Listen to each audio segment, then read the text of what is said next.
Alright, so in this one, I am going to be ranking the top 5 worst units in Dragon Ball Legends of modern times. I know there's people of like the back end of times with like, Blue Bardock, Blue Pan when she was bugged, Super Saiyan Blue Bardock, and all those others, from the Stone Ages, and not really relevant, right? You don't care about them. You didn't play back then, whatever it is, the case scenario of, you don't give a shit about that. This, I feel as though you could probably understand all of this sentiment where it's coming from, and it is all modern units, because all modern units right now are very much doing things that really isn't necessary in a game like this, as well as precedented. So if you disagree, agree. The placements of them, it's going to go from most toxic to least toxic.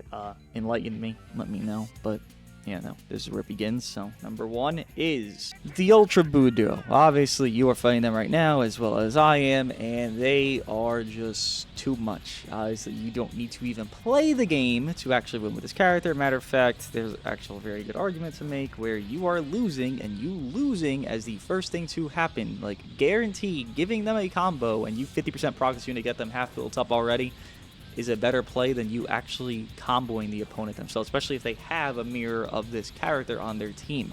This unit transcends, ironically enough, the stupidity factor of players. You don't actually ever need to think to use this character, and there's others on this list that are like that. Don't worry, it's not like this is just the anomaly here, but they do it in such a higher damage setting and higher regard of just basically stupidity. Again, you don't really do anything here, where you get a guarantee free kill most of the times, if not damn near every time, and from there you have to start running units that counteract this unit of their own stupidity. So you play better while losing within this character, you win more frequently while playing worse with this character, and there's no counter play. Having green units is not a counter play to a blue unit. It is a necessity at some points at this rate, as well as counterplay, is you can do things around it to make that not as, I guess, easy for the opponent or for yourself to get.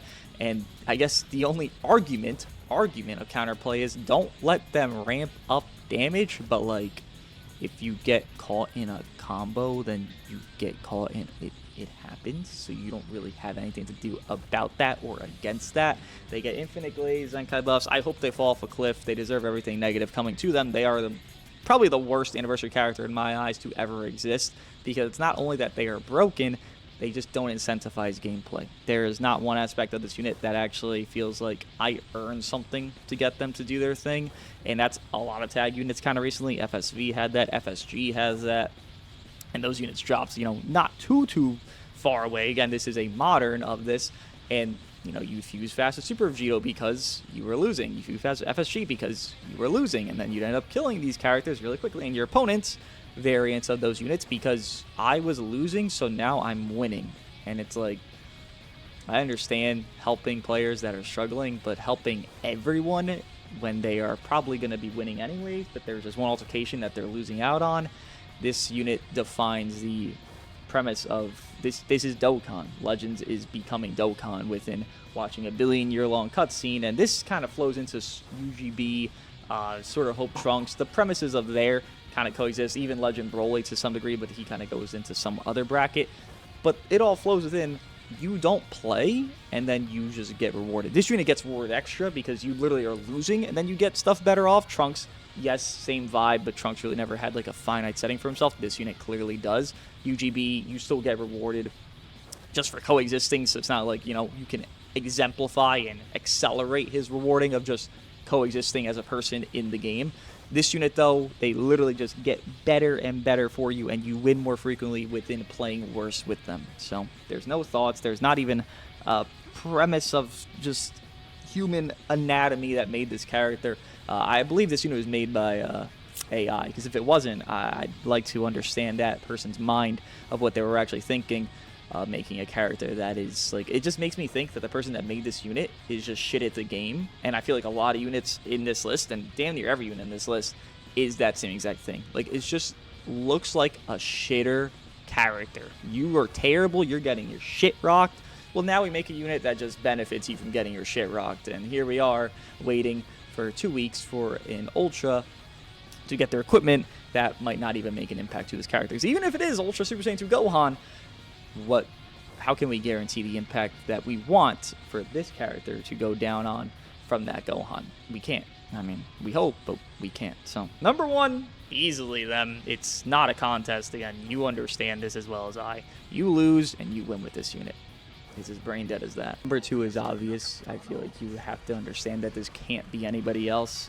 UMV, he is the same process of the Buu Duo within, obviously, the automatics, where you are losing, and then, boom, you get your positive there, you get your positive here. You have your infinite cover null, you have your AoE green, you have your lock-in entry, your lock-in ultimate, as well as your lock-in entry, which I don't know. Again, it just makes me think every unit on this list is designed by fucking literal gorillas that were pulled out from their habitats and then just fucking thrown back in there, because there's nothing here that makes any sense to why it even exists as it does. He is an everything kit. This is the most perfectly fulfilled character in the entire game. He has perfect animations, by the way. I like how he looks, at least. You know, Buu Duo, you know, they look pretty good, but like this guy's like perfect in my eyes with how his crispiness and even this ink art. But you know, enough glaze for the guy. He literally has an everything kit. You have your offense neutral settings, you have your defense neutral settings, you have your stopping the combo pretty easily, given there is some like very good argument for cheesing in this game where you will literally run a blast counter like this guy, and then they'll draw 8,000 strikes, even though they have a blast team. And vice versa, when you run, you know, let's say UGB, then it's the opposite, and then you run Radha, it's the opposite, whatever. And this guy kind of, again, goes into that mold where he's fulfilling everyone. This isn't like just the Buuhan being kind of annoying and, you know, pretty vicious after 60 counts. This isn't just Broly after some ramp up being really problematic. This isn't UGB, this isn't Janemba, this isn't all those auto counters. He is a step above all of them. He just makes them all kind of look to shame, because here's UGB a couple months later. You know, Kid Buu's rocking his shit, given UGB, Kid Buu, a little bit of time passes, UGB's back, Kid Buu's not, but still, a yellow dropped, and then boom, you know, he kind of got his check out. This guy had infinite reds dropping, and then he's just big vibing. I mean, Buu Duo is a similar vibe, which, by the way, 2 Majin Buu Saga characters here. Ultras, kind of goes to show what the fuck is wrong with these characters. Pieces of shit they are. Buu Saga, piece of shit, you know, kind of saga in my eyes as well, so, you know, flows well. But you go into that further on, and it's just, why is he having everything? Again, you get Red Diamond Goku that drops. He's meant to be a checkout. He's, you know, here's Shin that exists. Here's all these other Reds that just keep dropping and dropping and dropping. And this unit, up until the 7th Annie Part 2, was just running shit. He just ran everything. He was, even if he wasn't the best, he was still running shit. You still had to play for UMV. Even if he's not number 1, he was still up to those tiers to where, like, oh god, UMV, like, I gotta do some shit about him, because it's just every single essence of him is perfect. Again, all these other auto counters pale in comparison, because, you know, here's Green Broly, his damage is kind of lacking, not really high combo potential. Buuhan, lacking early game, no second life, so like there's drawbacks to some of these others. Not all of them. Some of them just, you know, got easier counteracts to not, you know, again, UGB a little bit faster, Ultra Radha a little bit faster with like UGF, and then the 6th Annie units, whatever. But this guy got so many attempted counteracts, and they were all just dud failure losers, even though they weren't even bad units, because how fulfilled and perfect he is in every single design of kit. There is not one missing line of text for this unit. He has everything. If you were to make the perfect DBL unit, this is it. And the thing is, people are actually expecting this guy. Crazy people. People are actually expecting this guy to get his Ultra equipped within what we're about to get. Fuck no. Thank you, please. I'd appreciate that very much. But, in turn, how could he not be number 2? There's just a guarantee of it. Buu Duo is more right now, but overall-wise, I mean, I wouldn't be shocked this guy overall is most toxic ever, but Buu Duo, the recency bias, as well as even when you're running greens, you're still struggling against the Buu Duo. I mean, there's got to be... You get free fucking kills with them. At least this guy, you have to click cards to get the free kills. You don't just get them from just losing. You get them from playing the game, at least clicking the buttons. You know, there's some merit. Not much, but, you know, the bar's in fucking hell because we're playing a PvE game sometimes. And, this unit kind of exemplifies that as well as the number 1. So, you know, you go down and it gets a little bit nicer. Not really, but like compared to these fucking dictators. Number 3 has got to go to Mr. Nameku. Yeah, not a great one for me, because, you know, Namek Saga, peak saga, but holy hell, someone that loves the saga as much as I do, I detested this character. It actually made me kind of embarrassed to like the Namek Saga as much as I do, because you are abhorrent to everything ever. I think there is a not strong debate, but there is at least a debate to be made of like, okay, UMV, he has everything, kid. He is perfected in every degree. Sure, but this guy gives you the literal biggest get out of jail free card. I mean, if you want to say this guy's more toxic, you wouldn't be mistaken. You'd be wrong to really, really good degrees, but like you wouldn't be fully like out of the loop. I think there's a really high debate to say this guy's more toxic. Guaranteed than the other suit near him, because, you know, it's kind of a gap between 1, 2, 3 to like 4, 5 here, but he's touching that UMV tier. He's not in it because UMV owns it, but he's touching that UMV tier. Now you got the AoE green, you got the lock-in. Again, why you got an AoE green and lock-in? Why do you have to double lock-in with another character? Why do you have to have these abilities? You have support. You obviously have the main mechanic of second life to everybody. Now, I don't know, again, who thought this was a good idea. There is not one aspect of this that makes this game actually positive. Giving everyone a extra chance when this game is full of millions of chances to win, I don't know what that stems from. You know, having revival, having endurance, having comeback, having indestructible, having all these mechanics wasn't enough for Legends. We have to give someone that gives you your entire team gets to come back, because this guy was just existent on your team. All of those other safeties weren't enough for this game. We needed an extra layer. And this sets a precedent of we're going to get something like this guy once again one day.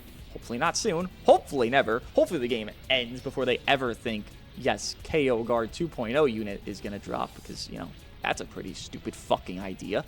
But we might as well just expect the sad reality. We will see this. And you don't even need him to do anything. He has infinite value from breathing. His literal breath of just stupid makes him broken. I mean, that's why he was aging so well for so long. It's not even that he was good. This unit wasn't doing shit after like 3 months, bro. He was a lock-in merchant, a supporting merchant. He wasn't doing a damn thing but tickling people. But KO Guard. Now, it gets overrated at some point, so it's like, you know, there's something to say there. But still, KO Guard. It didn't matter at the end of the day because KO Guard. And it's like,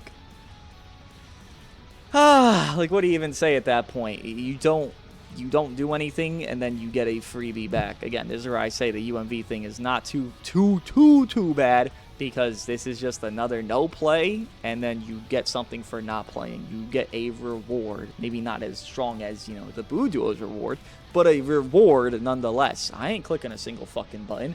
I ain't clicking shit. And I just got a safety net for my other characters because... exactly. Nothing? Air? Fucking just air. Number 3.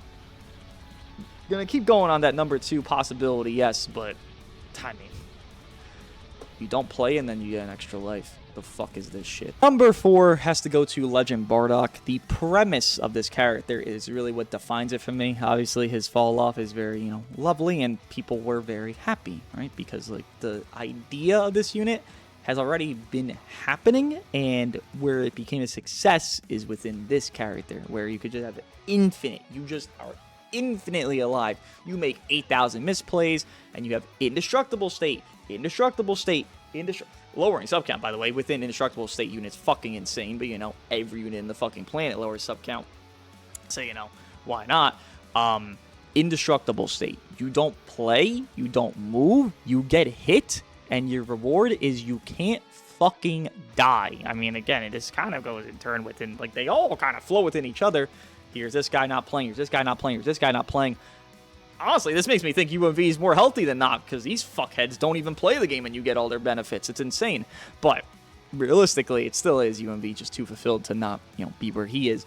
But still, you don't play and then you lose, matter of fact, and then you're benefited from losing with this unit. You can't die. Sure, you can lose between timers and all, but you have so much time to recuperate all that damage you're taking that you don't really ever die, and then from there, it just becomes hell. I mean, when this guy was running shit within a Legend Rose and himself, you could never kill Bardock. I mean, you could get your little nuances where it's like sort of Hope Trunks or a Bardock or another Rose that can, like, you know, snipe him because they just played their timers bad, but that's not even, that's the unit being so good that you have to make your opponent be mistaken to make the unit not be as broken as they are. You don't play, you get rewarded, and then that's all it was. It's the stupidest thing ever, and this was a successful variant of it. In their eyes, successful because it worked. It was top tier. It was dominant.